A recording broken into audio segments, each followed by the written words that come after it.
तो अब हाईकोर्ट तय करेगा कि क्या कुछ करना है, लेकिन आपको बताएं क्योंकि आज जुम्मे की नमाज थी और ऐसे में आज का दिन यहाँ बहुत तनावपूर्ण हो सकता था। व्यवस्थाएं यहाँ पुख्ता रखी गई, यहाँ तक कि छावनी में तब्दील कर दिया गया संभल को और फिर यहाँ जाकर नमाज अता की गई। क्या हालात थे, रिपोर्ट आपको दिखा रहे हैं।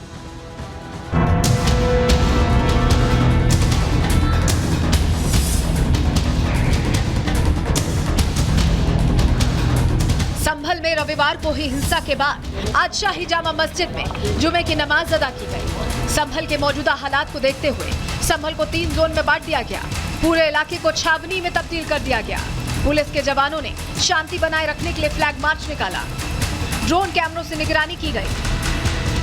संभल में हालात कितने संवेदनशील हैं, इसका अंदाजा इसी बात से लगाया जा सकता है कि संभल में पुलिस अधिकारियों के साथ 70 जिला मजिस्ट्रेट भी तैनात किए गए थे। ये सभी अधिकारी पुलिस द्वारा चिन्हित जगहों पर तैनात रहे। लोगों से शांतिपूर्वक जुमे की नमाज पढ़ने की अपील की, जिसके बाद जुमे की नमाज पढ़ी गई। संभल में हुई हिंसा के बाद आज पहला जुम्मा था, जुमे की नमाज अदा हो गई है और तस्वीरें मैं आपको दिखा दूं कि कड़ी सुरक्षा के बीच में जो जुमे की नमाज है वो यहाँ पर अदा कराई गई। तमाम जो पुलिस फोर्स है वो यहाँ पर डिप्लॉय किए गए थे। एक तरीके से शाही जामा मस्जिद को छावनी में तब्दील किया गया। लगातार एडमिनिस्ट्रेशन सुबह से कोशिश कर रहा था कि शांति बनाए रखे। उसी को देखते हुए तमाम सिक्योरिटी के अरेंजमेंट किए गए थे। 3 जोन में इस पूरे इलाके को बांटा गया था। हर जोन की जिम्मेदारी एक एसपी को दी गई थी और लोगों को भी ये एडवाइस किया गया था कि किसी भी तरीके की अफवाहों पर ध्यान ना दें। जिस समय संभल में जुमे की नमाज की तैयारी हो रही थी, उसी वक्त सुप्रीम कोर्ट में मामले की सुनवाई चल रही थी। सुप्रीम कोर्ट ने मुस्लिम पक्ष को फौरी राहत देते हुए निचली अदालत के फैसले पर रोक लगा दी। साथ ही मामले को हाई कोर्ट ले जाने को कहा। सुप्रीम कोर्ट ने संभल में शांति कायम करने के आदेश दिए तो राज्य सरकार ने इस आदेश का स्वागत किया। माननीय सर्वोच्च न्यायालय के निर्णय का हम स्वागत करते हैं, सम्मान करेंगे। जो माननीय सर्वोच्च न्यायालय ने निर्णय दिया है उस अनुसार काम करेंगे और संभल में लॉ एंड ऑर्डर को हम मेंटेन करेंगे।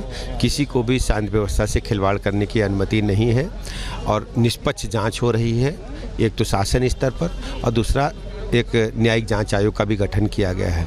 निष्पक्ष जांच हो, ये हमारी प्रतिबद्धता है और जो भी दोषी होगा उसके खिलाफ कार्रवाई होगी। तो माननीय उच्च न्यायालय ने जो आदेश दिया उसका पालन होगा।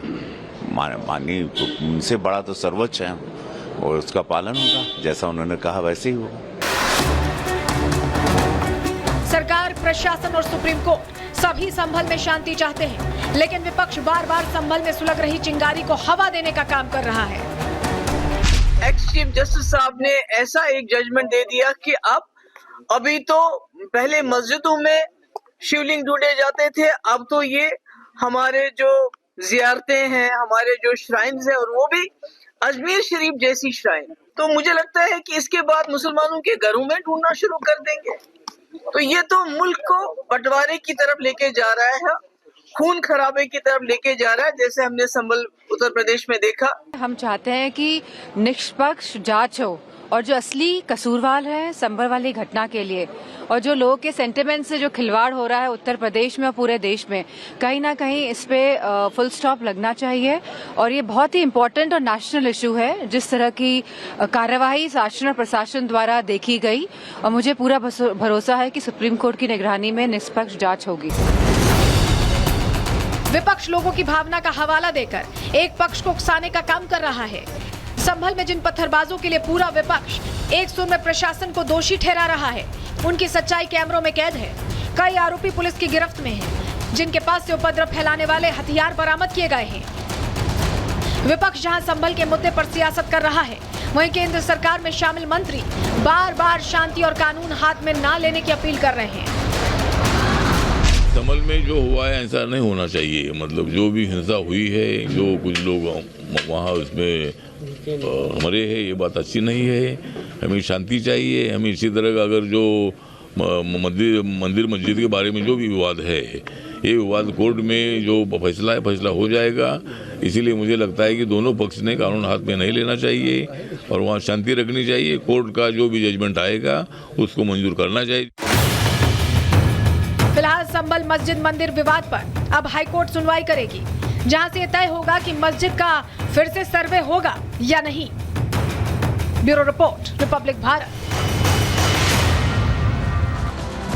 तो चलिए ये तो दिन भर का अपडेट हमने आपको बता दिया कि आज संभल में क्या हुआ, लेकिन अब वो तस्वीरें, वो जो दावे को मजबूत करती हुई ऐतिहासिक दस्तावेज है, वो दिखाने हम आपको जा रहे हैं। ये आप जो दस्तावेज देख रहे हैं ये एएसआई का है, आर्कियोलॉजिकल सर्वे ऑफ इंडिया का, उस दौर का दस्तावेज है 1874 का। और आप यहाँ पर देखिए, आपको पहले एक एक सिलसिलेवार तरीके से समझाते हैं। ये देखिए, ये हरि मंदिर है, ये पूरा जो एरिया आपको दिख रहा है ये हरि मंदिर, और ये जो पूरा इलाका है ये दरअसल यहाँ पर हवन कुंड है। अभी भी हवन कुंड की मौजूदगी है। जो मस्जिद है, जब अगर आप एरियल फुटेज देखेंगे तो आपको महसूस होगा विष्णु कुंड यहाँ पर है। इसके अलावा सूर्य कुंड है, देखिए जो भी मंदिर होता है उसके आसपास उसी तरह के हिस्से होते हैं, और वहीं हम आपको दिखा रहे हैं यज्ञ कूप है यहाँ पर, और ये एक शिव मंदिर भी है जो हरि मंदिर से बिल्कुल पास है। इसके अलावा भागीरथी, ये तमाम जो चीज़ें हैं ये उसी इलाके की चीज़ें हैं जो हम आपको दिखा रहे हैं, और ये इसलिए दिखा रहे हैं आप समझ पाएंगे। देखिए हरि मंदिर आप ये देख रहे हैं, ये जो पूरा है ये हरि मंदिर है, और यहाँ पर ये हवन कुंड है। ये हम आपको इसलिए दिखा रहे हैं जिससे आप ये समझें कि आखिर जो बात कही जा रही है, जो दावा किया जा रहा है, उसको लेकर ये जो दस्तावेज है जो एएसआई के, समझ रहे हैं, और उस दौर के जब अंग्रेज रहा करते थे, ये इस दौर के भी नहीं है, तो उसमें साक्ष्य सामने आ रहे हैं, और ये हम आपको फुल स्क्रीन करके भी जरा दिखा रहे हैं। आप जरा देखिए पहले गौर से इसे, और ये बनाए हुए दस्तावेज हैं जिसमें एक एक चीज आप हाईलाइटेड देख पाएंगे। हरि मंदिर आपको दिख रहा है, हवन कुंड आपको दिख रहा है, ये जो पूरा स्ट्रक्चर है, अभी जो स्ट्रक्चर थोड़ा मेल खाता हुआ स्ट्रक्चर है, लेकिन ये एएसआई के दस्तावेज हैं और 1874 के दस्तावेज हैं। और इसी दस्तावेज में जो मेंशन्ड है 87 ऐसे सबूत हैं जो बताते हैं कि अलग अलग हिस्सों में मंदिर का जो पूरा प्रांगण है, पूरा जो इलाका है, उसमें अलग अलग चीज़ें, सुदर्शन चक्र क्योंकि विष्णु जी के अवतार का जिक्र यहाँ आता है, और इसके अलावा कुरुक्षेत्र है, ये जो ज्ञान केशव, धर्म निधि, स्वर्गदीप, भविष्य गंगा, ये वो आपको दिखा रहे हैं दस्तावेज, क्योंकि ये थोड़े ब्लर है, लेकिन आप ये समझिए कि ये उस समय की लिखाई है, और 87 सबूत हैं ये जो एएसआई में 1874 में रिपोर्ट बनाई गई थी, जो सर्वे किया गया था। ये वो रिपोर्ट है जो आज आपको हम प्रहार में दिखा रहे हैं। तो हिंदू पक्ष के जो साक्ष्य हैं, जो दावे हैं, वो हमने आपको रिपोर्ट तो दिखा दी। अब सिलसिलेवार तरीके से एक एक चीज समझाते भी हैं आपको। हिंदू पक्ष संभल में हरि मंदिर का दावा करता है, इसको लेकर सर्वे भी हुआ, आप जानते हैं, लेकिन इसमें जो आधार है, जो इसका बेस है, वो ऐतिहासिक साक्ष्य ही है जो हमने अभी आपको दिखाई भी, और यहाँ हम दिखा भी रहे हैं आपको। पुराणों में भगवान कल्कि के अवतार का जिक्र आता है, आपको आगे ये भी बताएंगे कि किन किन पुराणों में आता है, लेकिन कलयुग में संभल में कल्कि अवतार होगा, ये जिक्र बार बार आता है। हरि मंदिर विष्णु और शंकर की एकता का प्रतीक है। हमने आपको दिखाया कि उस पूरे मैप में, उस पूरे नक्शे में शिव मंदिर का भी जिक्र है और हरि मंदिर का भी जिक्र है। नक्शे में हरि मंदिर के बगल में ही शिव मंदिर था, कैसे, ये भी हमने आपको तस्वीर में दिखाया। और ग्रंथों में लिखा है कि यथा शिव तथा विष्णु, यथा विष्णु तथा शिव, यानी जहाँ शिव होते हैं वहीं विष्णु होते हैं, जैसे शिव है वैसे ही विष्णु है, और जैसे विष्णु है वैसे ही शिव हैं, ये जिक्र भी है। और इसका आधार भी यहाँ पर तस्वीरों के जरिए जो हमने आपको दिखाया। मुगल काल में मंदिर तोड़कर मस्जिद बनाई गई, ये दावा हिंदू पक्ष करता है, और इसके लिए साक्ष्य वो सामने रख रहा है, और इसी को लेकर देखिए ये खुलासे होते दिखाई दे रहे हैं। लेकिन अब जरा आपको बताते हैं हिंदू पक्ष का जो साक्ष्यों का दावा, ये तो हमने आपको बता दिया, लेकिन ऐतिहासिक सबूत कहाँ कहाँ मिल रहे हैं, सिर्फ इस एएसआई के रिपोर्ट में नहीं है, आपको बताते हैं और कहाँ कहाँ दावा मजबूत कैसे हो रहा है। समझिए, जो नंबर 1 सबूत है वो है बाबरनामा। बाबर की जो जीवनी है बाबरनामा, उसमें है।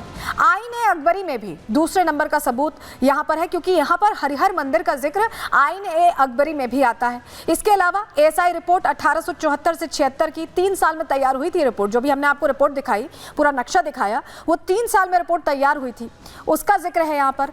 और चौथा सबूत सबसे बड़ा ये है कि हिंदू धर्म के जो 4 पुराण हैं उसमें भी जिक्र आता है कि कल्कि अवतार होना है, संभल में होना है, और हरिहर मंदिर का भी जिक्र इसमें सुनाई देता है।